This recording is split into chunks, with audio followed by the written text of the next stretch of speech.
Bon, je vous laisse digérer tranquillement le fait que vos ancêtres n'étaient pas gaulois, mais il y a encore plus grave. Il y a encore plus grave. Ah, le temps passe vite. Oh là là. C'est que tous les pharaons qu'on vous a appris à l'école étaient également noirs, jusqu'à très très tard en fait. Toute la civilisation pharaonique, donc là on est en moins 2570, c'est le roi de la 3e dynastie, donc voilà. On voit ici de profil, donc il y a des caractéristiques morphologiques, bon j'ai pas le temps de rentrer dans les détails, et vous remarquez que son nez est complètement éclaté. Voilà, donc ça c'est son gouverneur, c'est celui qui a battu la fameuse pyramide de Saqqara, moins 2600 avant Jésus-Christ. Donc on voit également qu'il a le nez cassé et une coiffe tout à fait occidentale. Donc ça c'est 2700 également avant Jésus-Christ. Ça c'est le dernier souverain de la 3e dynastie. Donc on voit un profil également typiquement européen que vous pouvez voir évidemment. C'est assez flagrant avec une coiffe tout à fait alsacienne, donc typique justement du sud de l'Égypte. Donc voilà, vous remarquez qu'il a également le nez cassé. Hein. Voilà, ça enfin c'est un petit peu plus tard. Donc c'est Ramsès III, c'est le plus connu, qu'on vous présente souvent à l'école, mais on vous présente pas cette version-là hein, à l'école. Hein. On vous le montre sur un hiéroglyphe.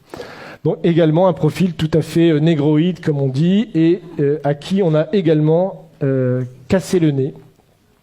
Par contre, ce qui est marrant, c'est que j'ai mis la source de Wikipédia, parce que Wikipédia, malgré qu'ils utilisent un langage, comme vous pouvez le voir, extrêmement évolué, hein, l'analyse génétique montre que Ramsès III est l'homme E, probablement père et fils, et qu'ils appartiennent tous deux à l'aplogroupe du chromosome YE1B1A13, et que l'on trouve principalement en Afrique subsaharienne.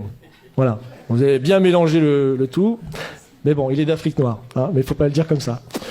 Donc voilà. Donc là, on est quand même en 1186, hein, avant Jésus-Christ.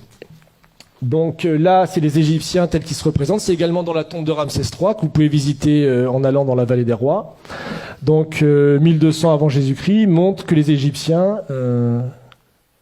voilà, ça c'est l'Égyptien, ça veut dire Égyptien, et qui se représente comme ça ici. Hop. Voilà, l'Égyptien vu par lui-même, donc voilà, ça c'est 1200 avant Jésus-Christ. Donc imaginez un petit peu. Donc voilà. Et certains scientifiques, déjà un peu plus tôt, et c'est les découvertes qu'a fait Cheikh Anta Diop, c'est-à-dire que lui il a même découvert que bien avant les découvertes qu'on a fait par la science, des explorateurs au moment des invasions de Napoléon ou des Anglais ou des Allemands qui étaient allés en Égypte, avaient découvert que les pharaons étaient noirs, mais que personne ne voulait en parler. Donc lui, c'est Lepsius, c'est le fondateur de l'égyptologie en Allemagne, et il dit, voilà, tout simplement, bon, c'est une citation de son livre, hein, que vous pouvez trouver sur Internet, là où on s'attendait à voir un Égyptien, bizarre, on trouve un nègre authentique, tout à fait original. Donc ça, bon, j'ai pas le temps, c'est une icône byzantine du XIe siècle qui montre le roi Salomon allant visiter le pharaon noir, qui est très caractéristique. Et dans le Cantique des Cantiques, pour ceux qui connaissent la Bible, vous connaissez ce passage, je suis noire et pourtant belle, fille de Jérusalem, comme les temples de Kédar, les pavillons de Salomon. Voilà, pour ceux qui... Voilà. Donc voilà, encore une fois, là, il y en a plein, en fait. Hein. Bon, non seulement l'homme avant d'être blanc était noir, non seulement les pharaons également étaient noirs, et on bâtit également, était le berceau des sciences et des arts. Et ça, c'est la vraie négation, je pense, la plus consciente qui a été faite jusqu'à présent et qui perdure dans nos écoles aujourd'hui, même jusqu'en Europe. Donc, puisque vous avez là également dans une des tombes, 2000 ans avant la balance d'Archimède, hein, le système de balance avec des curseurs hein, afin de déplacer le centre d'inertie. Donc, vous avez là tout simplement le point de levier et ici ce qu'on appelle... le principe d'Archimède qui disait pour soulever la terre, donnez-moi un point d'appui, qu'il a rédigé dans un traité, évidemment, 2000 ans plus tard, enfin 1500 ans plus tard, et en disant que c'était sa découverte et que c'était lui qui avait découvert toutes ces sciences géométriques. Donc, encore plus intéressant, le papyrus de Moscou, donc ça, il se trouve à Moscou, justement, aujourd'hui, il est au musée Pouchkine de Moscou. Et en fait, c'est les papyrus qui prouvent toutes les découvertes géométriques qui ont été faites par l'Égypte noire pharaonique, justement, entre moins 1500 et moins 3000 avant Jésus-Christ. Donc là, vous avez par exemple la pyramide tronquée, vous avez le calcul de la demi-sphère, vous avez Pythagore, vous avez le calcul des ellipses, Vous avez ça aussi, là c'est l'autre papyrus de Rhind. Donc vous avez ici donc, le théorème de Thalès. Donc, ça vous trouvez aussi dans des tombes, dans le papyrus. Donc ici, et Thalès lui-même a avoué qu'il avait fait sa découverte en Égypte. Qu'il avait lui-même fait sa découverte en Égypte. Mais il n'a pas dit que c'était les prêtres égyptiens qui lui avaient enseigné justement cette chose-là. Donc ils se sont tout accaparés. Donc là, ils ont même été jusqu'à calculer des coniques. On retrouve des études de coniques, bon ça c'est pour les matheux, qui sont soi-disant attribuées beaucoup plus tard, plus de 3000 ans plus tard. Le calcul de l'ellipse, de la demi-sphère, toutes ces choses-là ont été découvertes déjà avant moins 2000 par les Égyptiens à l'époque.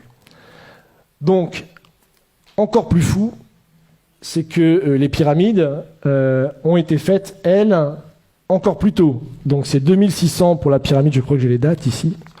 J'ai encore un peu de temps? Oui. Donc ça c'est la pyramide de Khéops qui a été faite en 2500 avant Jésus-Christ. Donc il nécessite des niveaux de science extrêmement aboutis puisque la base de la pyramide est horizontale à 20 mm près. Vous imaginez déjà les calculs qu'il fallait faire. Et pour obtenir un carré parfait de la pyramide, c'est seulement 0,05% d'erreurs qui ont été faites. Aujourd'hui encore, moi j'ai lu des thèses qui datent de 1970 qui vous prouvent qu'il est impossible que les Égyptiens aient construit les pyramides. Il y a des thèses qui sont écrites là-dessus jusque dans les années 70. J'ai même une citation là, qui est sur un site de vulgarisation scientifique. Ils ont des dizaines de milliers d'abonnés. C'est vraiment une chaîne YouTube et tout ça qui est très bien. Et vous pouvez dire que, sachant que les mathématiques, la géométrie et autres sciences nécessaires à de tels résultats n'existaient pas dans l'Égypte ancienne, en tout cas pas sous une forme élaborée, Pythagore évidemment ne naîtra que 1000 ans plus tard, comment les Égyptiens sont-ils parvenus à un tel degré de perfection? Pas de révélation évidemment dans ce site, mais rassurez-vous, les égyptologues continuent de chercher. Donc ça c'est publié en 2015. Vous imaginez. Donc ça, c'est pour vous montrer les dates justement des grands découvreurs qu'on apprend à l'école. Donc le théorème de Pythagore, Thalès, le théorème de Thalès, évidemment, puis d'autres scientifiques qui ont travaillé sur les coniques ou Archimède. Donc voilà. Enfin, pour finir, ça c'est une image peinte du Sphinx à l'époque de Napoléon par quelqu'un qui s'appelle Vivant Denon, et donc qui est assez caractéristique, comme vous pouvez le voir, de la race négroïde des Égyptiens. Donc ça, c'était publié à l'époque, et lui-même disait, je vous cite, « Je n'eus que le temps d'observer le Sphinx, qui mérite d'être dessiné avec le soin le plus scrupuleux, et qui ne l'a jamais été de cette manière. Quoique ses proportions soient colossales, les contours qui en sont conservés sont aussi souples que purs. L'expression de la tête est douce, gracieuse et tranquille. Le caractère en est africain, mais la bouche, dont les lèvres sont épaisses, a une mollesse dans le mouvement et une finesse d'exécution vraiment admirable. C'est de la chair et de la vie. Quant au caractère de leur figure humaine, n'empruntant rien des autres nations, ils ont copié leur propre nature, qui était plus gracieuse que belle. En tout, le caractère africain, dont le nègre à la charge est peut-être le principe. » Donc ça, le Sphinx, je vous rappelle, c'est en même temps que les pyramides, c'est 2600 avant Jésus-Christ.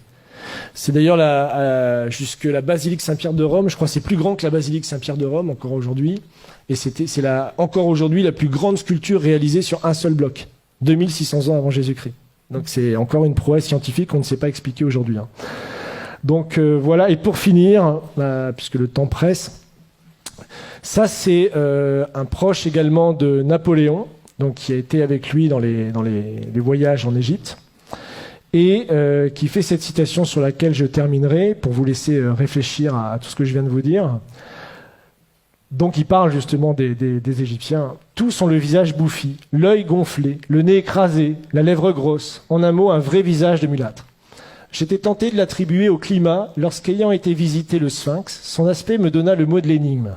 En voyant cette tête caractéristique du nègre dans tous ses traits, je me rappelais ce passage remarquable d'Hérodote où il dit « Pour moi, j'estime que les Colches sont une colonie des Égyptiens parce que comme eux, ils ont la peau noire et les cheveux crépus. » C'est-à-dire que les anciens Égyptiens étaient de vrais nègres. Mais en revenant à l'Égypte, le fait qu'elle rend à l'histoire offre bien des réflexions à la philosophie.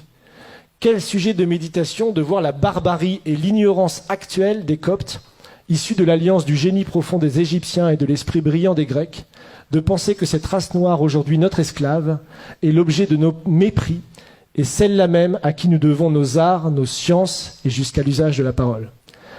Imaginez enfin que c'est au milieu des peuples qui se disent les amis de la liberté et de l'humanité que l'on a sanctionné le plus barbare des esclavages est mis en problème si les hommes noirs ont une intelligence de l'espèce de celle des hommes blancs. Donc ça, c'est tout le débat de l'époque pour savoir si puisque c'est la période de l'esclavage, on réhabilite l'esclavage, qui sera réaboli que plus tard en 1848. Donc on voit que le débat a été posé et la vraie découverte de Cheikh Anta Diop, c'est de montrer même que ces découvertes à lui étaient déjà connues à une époque, mais qu'elles ont été passées pendant plus de 200 ans, jusqu'à la période de Cheikh Anta Diop, sous silence. Personne ne connaissait ces citations. Donc voilà.